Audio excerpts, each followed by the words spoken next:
нас хвалили, они нас ругали, за нас они всегда были в ответе. Мамы по-разному нас воспитали, но одинаковы с мамами дети. А в 5 лет мама лучше всех на планете, конечно, считают все дети на свете. В 10 лет постоянно тебе говорю: мамочка, как же тебя я люблю. А в 15: мама, не надо орать, ну как же ты портишь мне жизнь опять. В 25 мы все знаем, как надо нам жить, и не надо нас, мама, чему-то учить. В 35 вот как только дела порешаю, мама, точно приеду, я обещаю.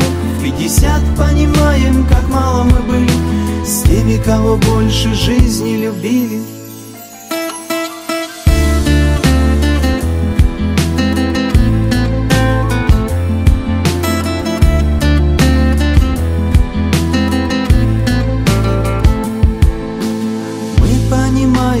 Только с годами мамы роднее нет на планете.